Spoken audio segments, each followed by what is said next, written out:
¿Dónde vamos cuando nos morimos según la Biblia? En el marco de la celebración de los fieles difuntos, voy a compartir este estudio que aborda el destino de los muertos desde el punto de vista bíblico. Es importante comprender que no se puede sacar una conclusión desde un solo texto bíblico. Por ejemplo, si yo digo, Eclesiástico 9:5 dice, los muertos no saben nada. San Juan Pablo II está muerto, luego no sabe nada, es inútil pedir su intercesión. Pero hay otros textos bíblicos que dicen otras cosas y por eso tenemos que ver qué dice toda la Sagrada Escritura al respecto y sobre todo qué dice Jesucristo, que es la verdad plena y que todo nos lo ha revelado. Una afirmación basada solo en un texto bíblico sería inexacta y manipuladora. Por eso es necesario examinar lo que dice la Escritura sobre todo este tema y al final sacaremos conclusiones. Conclusiones que serán discutibles y perfectibles, porque lo que abordamos es además un misterio. Veamos lo que dice el Antiguo Testamento. En el Antiguo Testamento podemos dividir en 4 las posturas de los escritores bíblicos. Punto número 1. La vida es aquí y no hay nada más.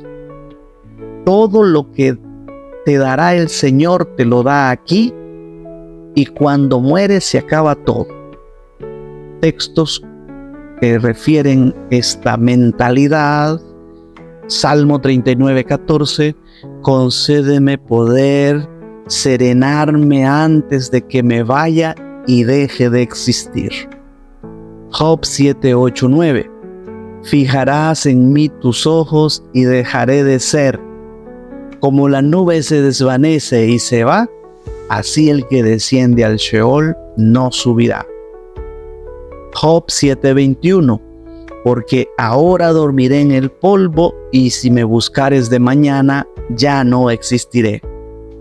Isaías 26:14, los muertos no vivirán, las sombras no se levantarán, pues los has castigado, los has exterminado y has borrado todo recuerdo de ellos. Segunda de Samuel 14:15. Todos hemos de morir. Como el agua que se derrama en tierra no se vuelve a recoger, así Dios no vuelve a conceder la vida. Segunda postura.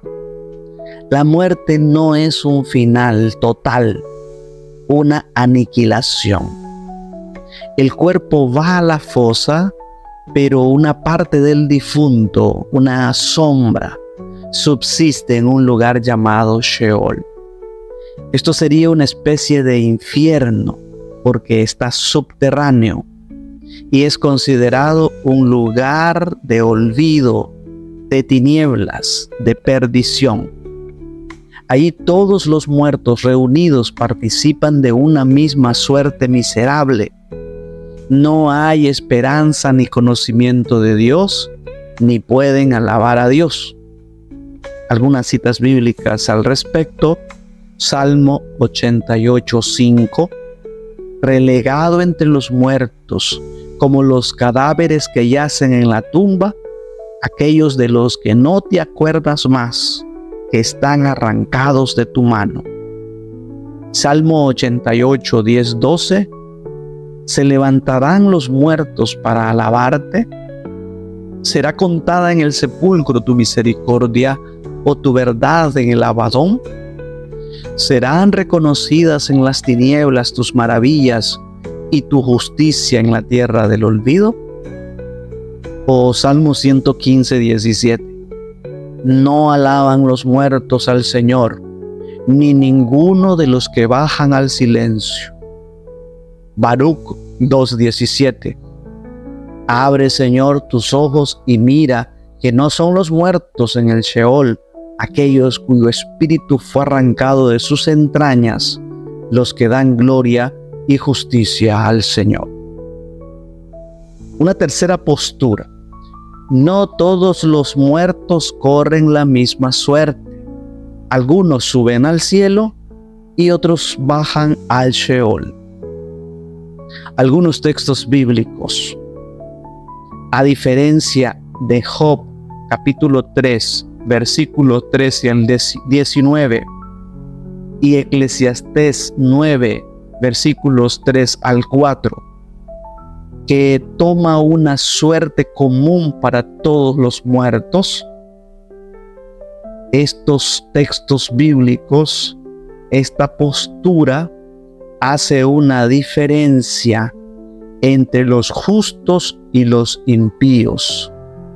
El alma de los justos sube a lo alto y el de los impíos es la que baja al Sheol. Tenemos, por ejemplo, Sabiduría, capítulo 3, versículo del 1 al 2. En cambio, las almas de los justos están en las manos de Dios y no les alcanzará tormento alguno, pero ellos están en la paz.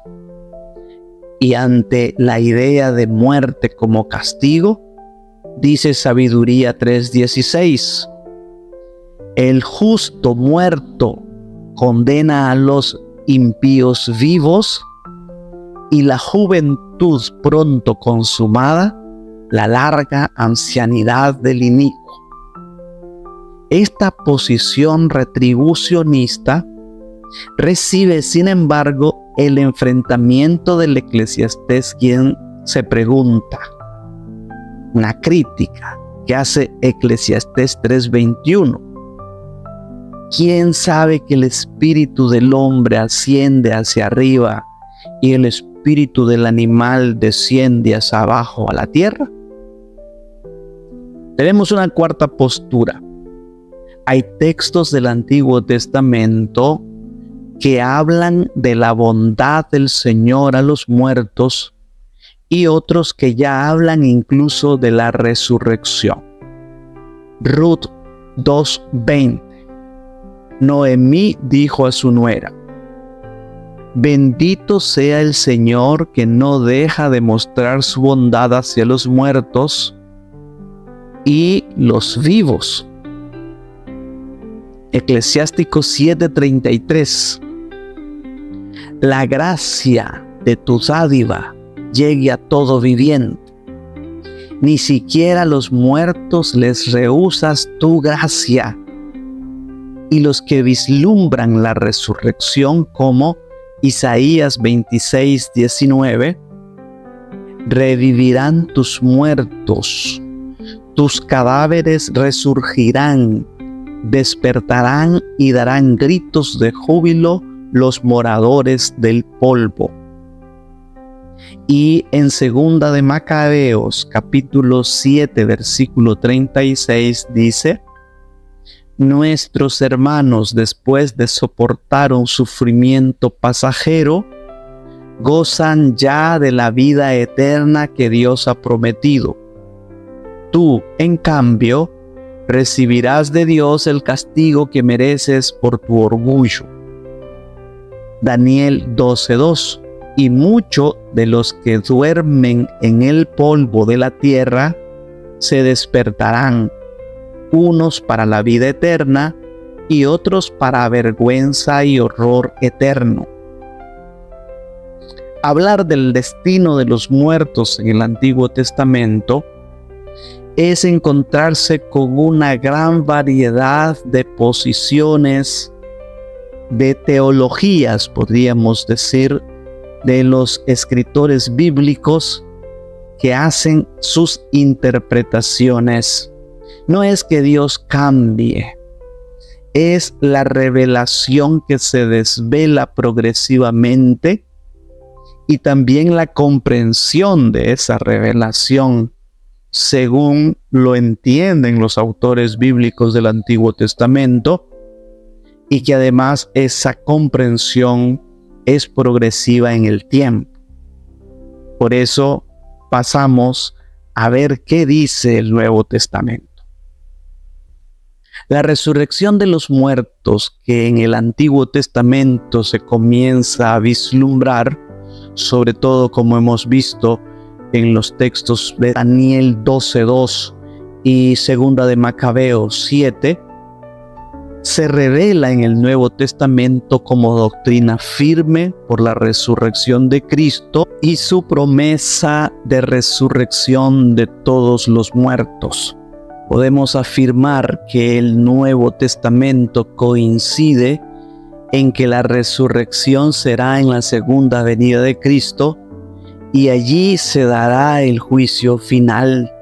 Esta doctrina se encuentra en los principales cuerpos teológicos neotestamentarios y por tanto es consistente. Solo mencionaré un pasaje por cada bloque. En los sinópticos tenemos Mateo 25:31, el juicio final. En Pablo tenemos Primera de Tesalonicenses 4:15-17. En Juan tenemos Juan 6:39-40, Apocalipsis 20:11-15, representan el corpus joánico. Y hasta acá todos coinciden y todo bien. El problema comienza cuando nos preguntamos, ¿a dónde vamos cuando nos morimos? Y aquí tenemos dos corrientes principales. La primera es: los muertos duermen en espera de la resurrección. Esta idea ya está expresada en el Antiguo Testamento, en Daniel 12:2 y en el Nuevo Testamento en Primera de Tesalonicenses 4:13, que dice: tampoco queremos, hermanos, que ignoren acerca de los que duermen, para que no se entristezcan como los otros que no tienen esperanza. Mateo 9:24 dice: retírense, la muchacha no ha muerto, está dormida. Y se burlaban de él. El juicio será al final de los tiempos. Así se deja entrever en el mensaje de la parábola del trigo y la cizaña, en Mateo 13:24-30. Los ángeles separarán a los peces buenos de los peces malos, en Mateo 13:47-52. Esta postura entonces sería que todos los muertos van a una especie de sueño eterno en el tiempo, esperando el día de la venida de Jesucristo, cuando se dará la resurrección y el juicio. Una segunda postura, sin embargo, dice que cuando uno muere, el cuerpo es sepultado en espera de la resurrección del último día. Mientras tanto, el espíritu sube a Dios. Los justos van al paraíso para estar con Dios. Aquí se presentan varios pasajes bíblicos como Lucas 23:43, cuando Jesús le dice al ladrón: hoy estarás conmigo en el paraíso, o Filipenses 1:23, donde Pablo dice: me es difícil decidirme por una de las dos cosas. Por un lado, quisiera morir para ir a estar con Cristo, pues esto sería mucho mejor para mí. Ahora, ¿cómo conciliamos estas dos posturas de la Escritura? No hay dificultad en aceptar que los que se salvan, su espíritu va con el Señor, viven con Él, participan de su vida, mientras su cuerpo en la tierra espera la resurrección del último día para participar en cuerpo y alma de la gloria celestial. Ejemplo, los santos. En eso todos estaríamos de acuerdo, todos lo entenderíamos. El problema está en los que no se salvan.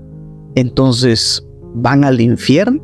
Si la respuesta es sí, y podríamos poner como soporte bíblico Lucas 16:22, donde se ilustra a Lázaro que va al seno de Abraham y el rico que va a un lugar de tormento. Pero al analizar texto bíblico de Lucas 16:22, nos percatamos que no dice que Lázaro va al cielo, dice que va al seno de Abraham.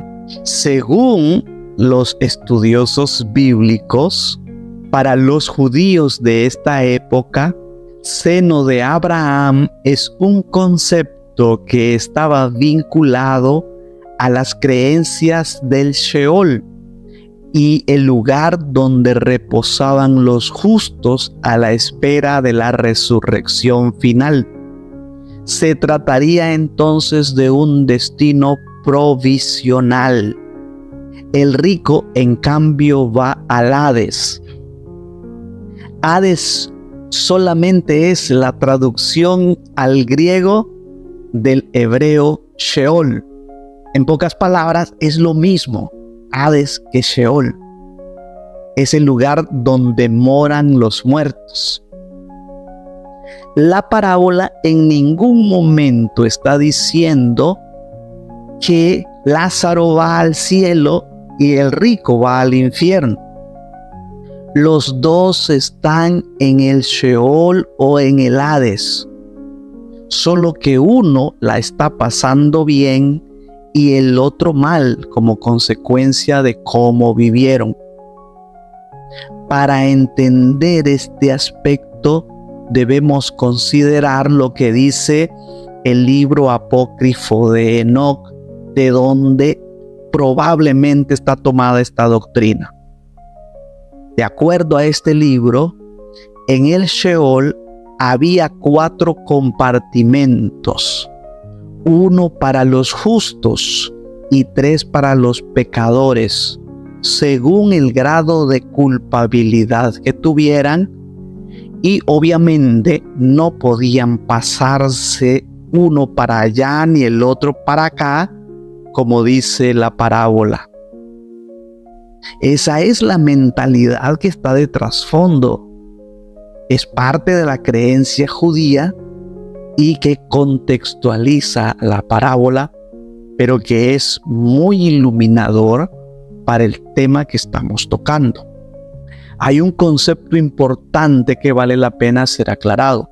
Los muertos que Jesús resucita, más específicamente tendríamos que decir revive, los trae de nuevo a la vida, pues la resurrección implica no volver a morir. En cambio, todos los que el Evangelio dice que Jesús revivió, no están más con nosotros, ni se dice que hayan subido al cielo, y por lo tanto no han participado de la resurrección de Cristo. Volvieron a morir. Pues bien, ¿dónde estaba el espíritu de los muertos que Jesús resucitó cuando fueron traídos de nuevo a la vida? La respuesta obvia será en el Sheol. Es decir, no habían alcanzado la visión beatífica con Dios. No estaban participando del paraíso. Cuando Jesús le dice al ladrón en la cruz, hoy estarás conmigo en el paraíso, Lucas 23:43, incluso cuando ese hoy signifique un periodo de tiempo terrenal indeterminado, o sea, no necesariamente en este día calendario, hoy que estamos viviendo, sino en el tiempo que Jesús realice la salvación, es decir, su resurrección, pero le asegura esa salvación. Lo mismo que la certeza que tiene Pablo que estará con el Señor. O Esteban, que lleno del Espíritu Santo, puesto los ojos en el cielo, vio la gloria de Dios y a Jesús que estaba a la diestra de Dios y dijo, he aquí veo los cielos abiertos y al Hijo del Hombre que está a la diestra de Dios. según nos dice Hechos de los Apóstoles, capítulo 7, versículos 55 al 56. Pues bien, si alguien muere y no va directamente al cielo, ¿estará condenado? Un razonamiento simple. Si automáticamente los que se salvan van al cielo y los que se condenan al infierno, no tendría ningún sentido el juicio final. Ya estaría todo definido en el juicio particular, o sea, cuando nos morimos. Hay varios pasajes que evidencian esa realidad. Además de la parábola de Lázaro y el rico, ambos están en un lugar intermedio, uno en sufrimiento y otro en bien. Pero repito, no dice que Lázaro esté en el paraíso. Podríamos perfectamente justificar que aún no participa del paraíso porque no se ha dado la resurrección de Jesús. Pues bien, tenemos que afirmar que bíblicamente los muertos que no van directamente al cielo y quedan en el Sheol tienen oportunidad de salvación. Numerosos textos bíblicos lo confirman. Aquí mencionaré algunos. Primera de Samuel 2:6. El Señor da muerte y da vida. Hace descender al Sheol y hace subir. Salmo 16:10. Porque no dejarás mi alma en el Sheol, ni permitirás que tu santo vea corrupción. Salmo 49:15. Pero Dios redimirá mi vida del poder del Sheol. Proverbios 23:14. Con vara le castigarás y librarás su alma del Sheol. Oseas 13:14. De la mano del Sheol los redimiré, los libraré de la muerte. Oh muerte, yo seré tu muerte, y seré tu destrucción, oh Sheol. Desde esta perspectiva, adquiere todo sentido el texto de Primera de Pedro 3:19-20. En el cual también fue y predicó a los espíritus encarcelados, los que en otro tiempo desobedecieron, cuando una vez esperaba la paciencia de Dios en los días de Noé, mientras se preparaba el arca, en la cual pocas personas, es decir, 8, fueron salvadas por agua. Jesucristo va al Sheol a predicar para darles la oportunidad a los que están en el Sheol de salvarse, de redención, si aceptan esa salvación que Cristo les lleva. Hay todavía otros pasajes bíblicos que sustentan que en el estado del Sheol hay oportunidad de salvación. Por ejemplo, 1 Corintios 3:15. Si la obra de alguno se quemare, él sufrirá pérdida, si bien él mismo será salvo, aunque así como por fuego. Mateo 12:32.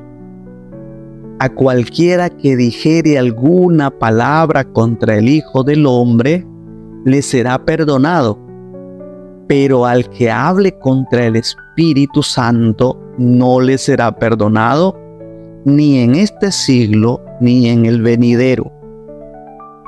Y adquiere también así pleno sentido el pasaje de Segunda de Macabeos, capítulo 12, versículos 43 al 46, que dice: después de haber reunido entre sus hombres cerca de 2,000 dracmas, las mandó a Jerusalén para ofrecer un sacrificio por el pecado, obrando muy hermosa y noblemente, pensando en la resurrección, pues de no esperar que los soldados caídos resucitarían, habría sido superfluo y necio rogar por los muertos.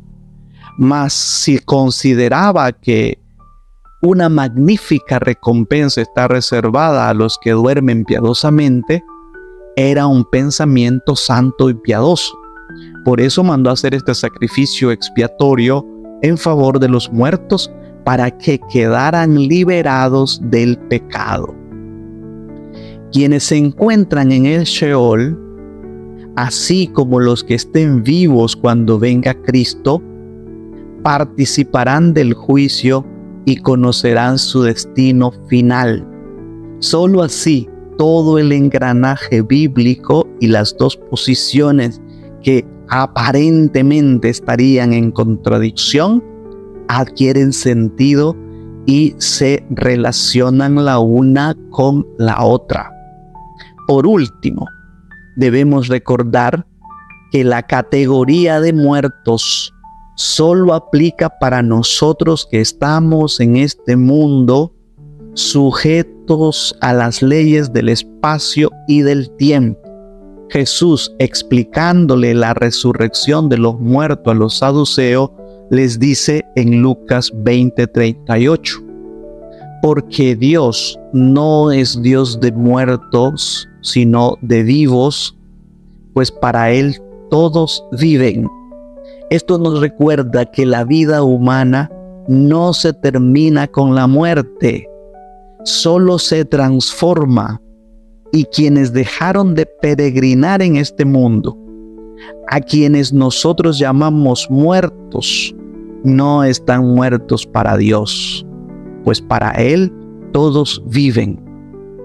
Algunos en la tierra, otros en el Sheol, otros en el cielo, pero vivos todos. No podemos absolutizar nuestra categoría de muertos porque Dios lo ve de otra manera. Dios está fuera del tiempo y está fuera de nuestras categorías. Dos conclusiones. Una, ese Sheol bíblico es lo que la Iglesia le ha llamado purgatorio, para usar un concepto cristiano y dejar atrás el concepto de Sheol, Hades o infierno que está en todo el mundo grecorromano y judío. Pero ese Sheol bíblico es el mismo purgatorio. Y como hemos visto, está fundado en todos los numerosos testimonios bíblicos, tanto del Antiguo Testamento como del Nuevo.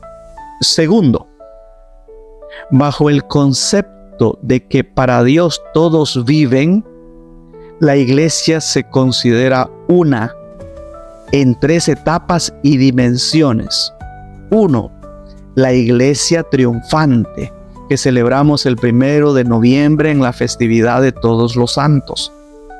2, la Iglesia purgante, que celebramos el 2 de noviembre. Los que están aún en el Sheol, esperando juicio, ya sea pasan al cielo o en el juicio final será definido su destino. Y 3, la Iglesia militante, que somos los que aún peregrinamos en esta tierra. Ojalá que este tema les sirva y también para que ustedes hagan sus propias investigaciones y conclusiones. Dios los bendiga.